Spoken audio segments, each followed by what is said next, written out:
अभिवादन कार्यक्रम घटना र विचारमा हार्दिक स्वागत छ। म सागर पन्त। राष्ट्रिय अन्तर्राष्ट्रिय घटनाक्रमको प्रस्तुति र विश्लेषण सहितको कार्यक्रम घटना र विचार तपाईले साँझ 7 बजेको समाचारपछि रेडियो नेपालको केन्द्रीय प्रसारणबाट सुन्न सक्नुहुन्छ। साथै एफएम ब्यान्डको 98, 100 र 103 मेगाहर्जबाट एकसाथ प्रसारण हुने कार्यक्रम घटना र विचार हाम्रो वेबसाइट www.onlineradionepal.gov.np मा पनि सुन्न सक्नुहुनेछ। सबैभन्दा पहिले आजका मुख्य विषय। आज 8औं संविधान दिवस हर्षोल्लासका साथ मनाइयो। सरकार संविधान कानून मार्फत जनताको जीवन स्तरमा आमूल परिवर्तन गर्न प्रतिबद्ध रहेको प्रधानमन्त्री प्रचण्डको उद्घोष।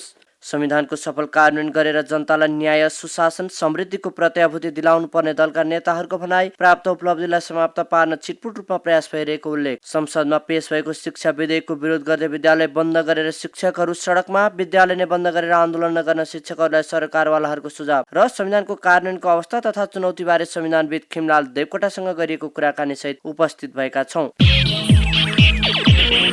आजको कार्यक्रम सुरु गरौं 8औं संविधान दिवस देशभर हर्षोल्लासका साथ मनाइएको सम्बन्धी प्रसङ्गबाट। आज 8औं संविधान दिवस देशभर हर्षोल्लासका साथ विभिन्न कार्यक्रम गरी संविधान दिवस मनाइएको छ।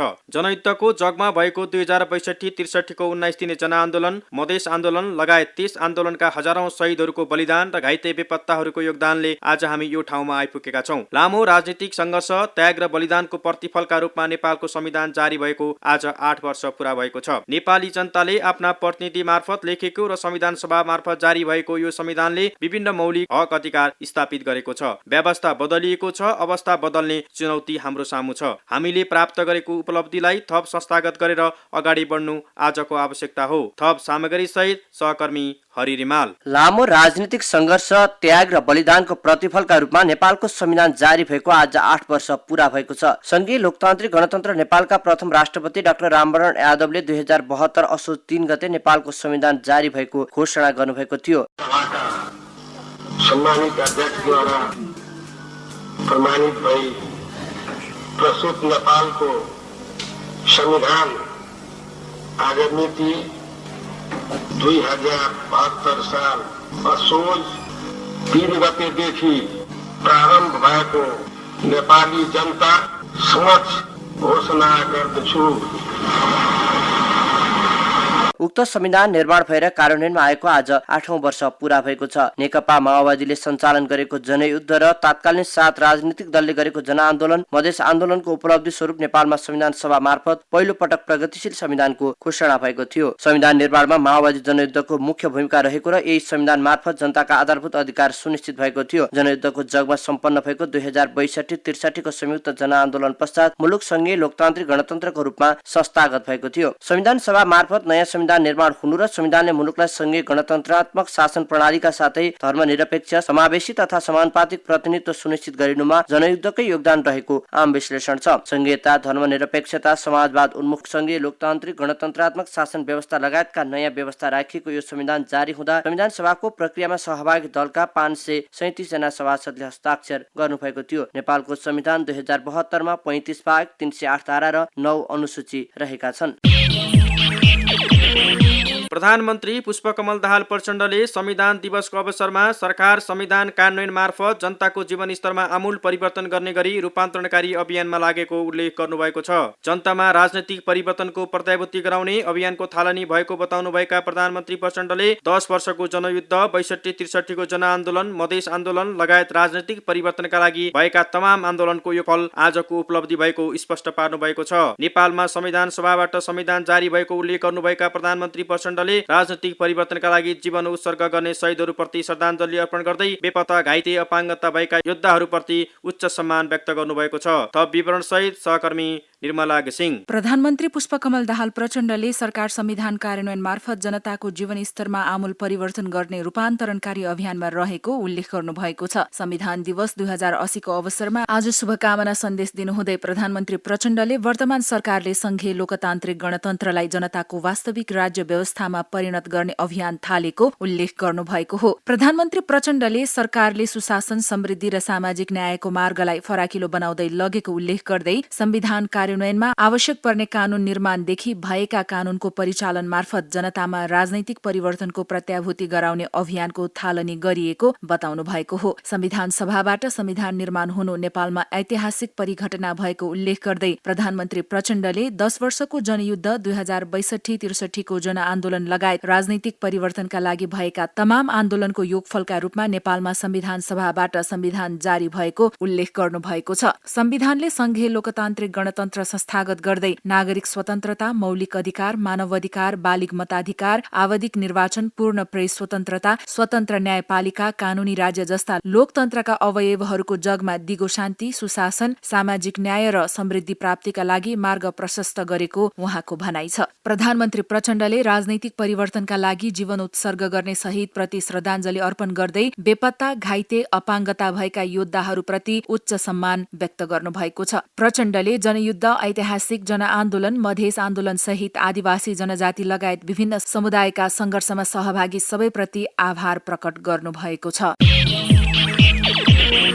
संविधान दिवसको अवसरमा दलका शीर्ष नेताहरूले शुभकामना व्यक्त गर्दै जारी संविधानको कार्यान्वयनमा जोड दिएका छन्। संविधानले व्यवस्था गरे बमोजिम कानूनहरू निर्माण भएर संविधान पूर्ण कार्यान्वयन हुने चरणतर्फ अघि बढेको बताएका नेताहरूले संविधानको सफल कार्यान्वयन गरेर जनतालाई न्याय, सुशासन, समानता, समृद्धिको प्रत्याभूति दिलाउनु पर्ने उल्लेख गरेका छन्। संविधानको प्रभावकारी कार्यान्वयन गर्दै देशमा शान्ति, सुरक्षा, सामाजिक न्याय, समानता र राष्ट्रिय एकता कायम गर्नुपर्ने बताएका नेताहरूले उपलब्धिलाई समाप्त पार्न छिटपुटका प्रयास भएको भने चासो देखाएका छन्। थप विवरण सहित सहकर्मी हरि रिमाल। 8औं संविधान दिवसको अवसरमा दलका शीर्ष नेताहरूले शुभकामना व्यक्त गर्नुहुँदै जारी संविधानको कार्यान्वयनमा जोड दिनुपर्ने बताउनु भएको छ। नेपाली कांग्रेसका सभापति शेरबहादुर देउवालले संविधानले जातीय, भाषिक, धार्मिक, सांस्कृतिक तथा भौगोलिक विविधतायुक्त नेपाली समाजलाई राष्ट्रिय एकताको सूत्रमा बाँधेर राख्न सफल भएको बताउनु भएको छ। आज 8औं संविधान दिवसको अवसरमा शुभकामना व्यक्त गर्नुहुँदै सभापति देउवालले संविधानको व्यवस्था बमोजिम कानूनहरू निर्माण भएर संविधान पूर्ण कार्यान्वयन हुने चरणतर्फ अघि बढेको बताउनु भएको हो। सभापति देउवालले संविधानले लोकतन्त्रको जग बलियो बनाउँदै अमन, चयन र शान्ति स्थापना गरेमा सफलता हासिल गरेको समेत दावी गर्नुभएको छ। संविधानको सफल कार्यान्वयन गरेर जनतालाई न्याय, सुशासन, समानता, सुख एवं समृद्धि सहितको समुन्नत मुलुक बनाउन सबैले आपसमा हातेमालो गरेर अघि बढ्नुपर्ने सभापति देउवाको भनाइ छ। यस्तै नेकपा एमालेका अध्यक्ष एवं पूर्व प्रधानमन्त्री केपी शर्मा ओलीले संविधान प्रभावकारी रूपमा कार्यान्वयन गर्नुपर्ने बताउनु भएको छ। संविधानको प्रभावकारी कार्यान्वयन गर्दै देशमा शान्ति, सुरक्षा, सामाजिक न्याय, समानता र राष्ट्रिय एकता कायम गर्नुपर्ने बताउनु भएका ओलीले उपलब्धिलाई समाप्त पार्न छिटफुट रूपमा प्रयास भइरहेको उल्लेख गर्नुभयो। अध्यक्ष ओलीले देशको उन्नति तथा जनताको एकताका लागि विभाजनकारी प्रवृत्ति र जनतामा फाटो ल्याउने प्रवृत्ति, राष्ट्रिय एकतामा खलल पुर्याउने प्रवृत्ति, कुनै राजनीतिक मतभावको हिसाबले गरिने त्यस्ता खालका क्रियाकलाप राष्ट्रिय एकताको पक्षमा नभएको उल्लेख गर्नुभयो। राष्ट्रिय एकतालाई कमजोर पारेर नहुने बताउनु भएका अध्यक्ष ओलीले नेपाली जनताले आफ्नो उद्देश्य बाटो बिर्सन नहुने र एकतालाई कमजोर हुन दिन नहुनेमा जोड दिनुभयो।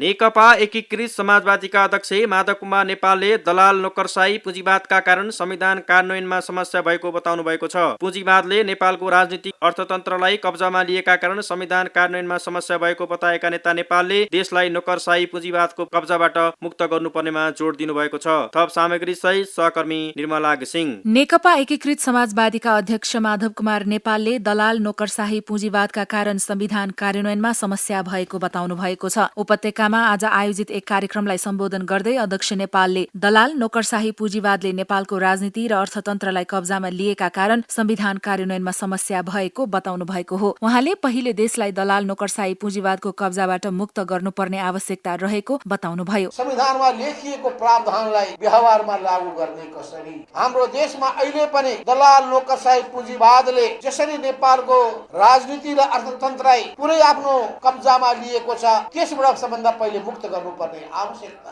नेता नेपालले शोषणको नयाँ नयाँ रूपहरूलाई अन्त्य गर्दै राष्ट्रिय पुँजी विकासको वातावरण तयार नगरेसम्म संविधानमा लेखिएको कुरा व्यवहारमा लागू गर्न नसक्ने बताउनुभयो। नेता नेपालले संविधानले सबै प्रकारका अधिकारहरू दिएको भए पनि त्यसको कार्यान्वयनमा भने चुनौती रहेको भयो। उहाँले आजको दिन समाजमा भएका सबै भेदभाव, अन्याय, अत्याचार, पछौटेपन र गरिबीलाई अन्त्य गर्ने संकल्प गर्नुपर्ने आवश्यकता रहेको पनि बताउनुभयो। समाजमा भएका जम्मै भेदभावहरूलाई, अन्याय, अत्याचारहरूलाई, थिचोबिचोहरूलाई, पछौटेपनलाई, गरिबीलाई यी सबैलाई अन्त्य गर्ने संकल्प आजको दिनमा हामीले गर्नुपर्ने आवश्यकता छ। अध्यक्ष नेपालले संविधानमा उल्लेख गरेका कुराहरूलाई व्यवहारमा लागू गरेर देखाउन आग्रह समेत गर्नुभयो।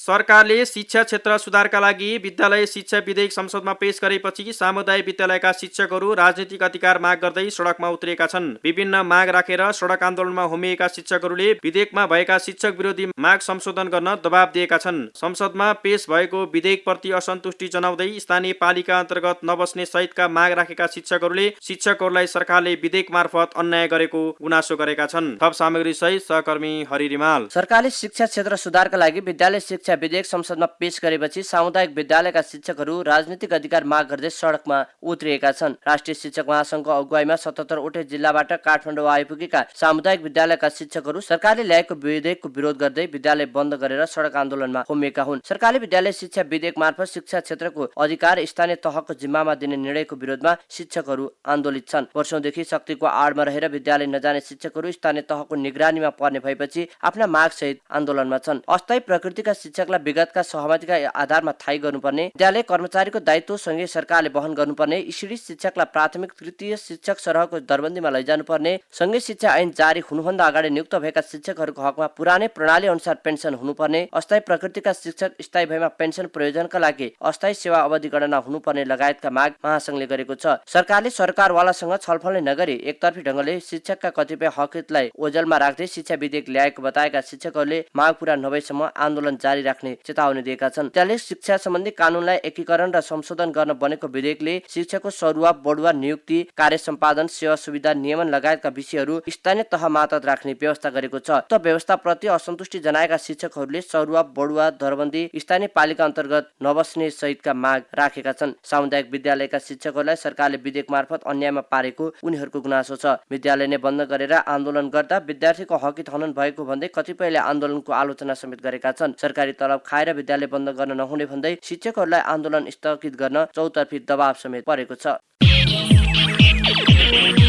नेपाली जनताको लामो राजनीतिक सङ्घर्ष, त्याग र बलिदानको प्रतिफलका रूपमा नेपालको संविधान जारी भएको आज 8 वर्ष पूरा भएको छ। नेपाली जनताले आफ्ना प्रतिनिधि मार्फत लेखेको र संविधान सभाबाट जारी भएको संविधानले विभिन्न मौलिक अधिकार स्थापित गरेको छ। संविधान जारी भएको लामो समयसम्म पनि केही महत्त्वपूर्ण कानून निर्माण भने हुन सकेका छैनन्। यद्यपि वर्तमान प्रचण्ड नेतृत्वको सरकारले केही महत्त्वपूर्ण कानून निर्माणको कामलाई तीव्र रूपमा अगाडि बढाएको छ। संविधानले व्यवस्थामा त परिवर्तन गर्यो, तर जनताको अवस्था भने परिवर्तन गर्न सकेन। आज हामीले अन्तरिम संविधान मसौदा समितिका सदस्य, संविधान सभाका सदस्य समेत रहिसक्नुभएका वरिष्ठ अधिवक्ता खिमलाल देवकोटासँग नेपालको संविधान कार्यान्वयनको अवस्था कस्तो पाउनुहुन्छ भनी प्रश्न गरेका छौं।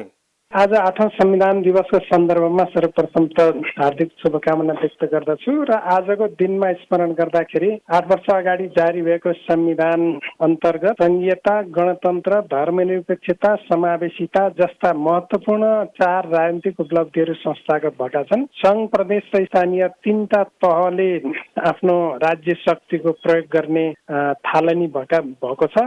चौथो कुरा चाहिँ स्थानीय तहसम्मै कानून बनाउने, योजना बनाउने, नीति बनाउने, कार्यक्रम बनाउने र कार्यान्वयन गर्ने यी राज्य शक्तिको प्रयोग गर्ने काम चाहिँ 753 स्थानीय इलाकाहरूबाट भएको छ। यो चाहिँ अत्यन्त महत्त्वपूर्ण र सकारात्मक उपलब्धिको रूपमा म लिन्छु। र केही कमीहरू भएका छन्। 3टा तह बीचको उचित समन्वयको अभाव, समन्वय कायम गर्न गठन भएका संरचनाहरू कतिपय गठनै नहुने, कतिपय गठन भइकन पनि तिनको बैठक बसालेर क्रियाशील नबनाउने, कतिपय साझा अधिकारका विषयमा चाहिँ कानून बनाएर त्यसलाई कार्यान्वयन गर्नमा सहजता सिर्जना नगर्ने। संविधान जारी भएको 8 वर्ष पुगिसक्यो, तर केही ऐनहरू नबन्दा संविधान कार्यान्वयनमा जटिलताहरू देखिएको छ।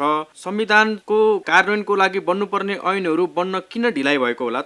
वास्तवमा संघीयता कार्यान्वयन गर्नका निम्ति केही ऐनहरू बनाउनु पर्छ भनेकै कारणले संविधान जारी भएपछि पनि संविधान सभालाई रूपान्तरित संसदको रूपमा लगिएको थियो। त्यो रूपान्तरित संसदले केही महत्त्वपूर्ण कानूनहरू बनाए पनि थुप्रै महत्त्वपूर्ण कानूनहरू बनाउन सकेन र अहिले पनि ती कानूनहरू बनाउन चाहिँ कठिन भइराखेको अवस्था छ। यसको पछाडि 2टा कारण छन्। एउटा, संघीयता विरोधीहरूले संघीय संरचनालाई संस्थागत गर्ने काम कारबाही, कुनै पनि काम कारबाही अगाडि बढाउन चाहिए पाइराखेको छैन। त्यो मध्ये कानुन निर्माण पनि एउटा महत्त्वपूर्ण पाटो हो। यो काम पनि उनीहरूले रोकिराखेका छन्। दोस्रो चाहिँ शक्तिको बाँडफाँड चाहिँ भइकन संघीय संरचनामा पुगेकाहरूले संघबाट बनाउनु पर्ने कानुनहरू बनाउँदाखेरि संघीय संरचना अनुसार नबनाइकन एकात्मक मानसिकता र शक्तिलाई केन्द्रमै केन्द्रित गर्ने हिसाबले बनाउने इच्छा व्यक्त गर्नु दोस्रो हो। तेस्रो कुरा चाहिँ हामीले संघीय संरचना, राज्यका संरचना संघीय बनाइकन पनि अदालतलाई एकात्मक नै राख्न बाध्य भयौँ। ब्युरोक्रेसी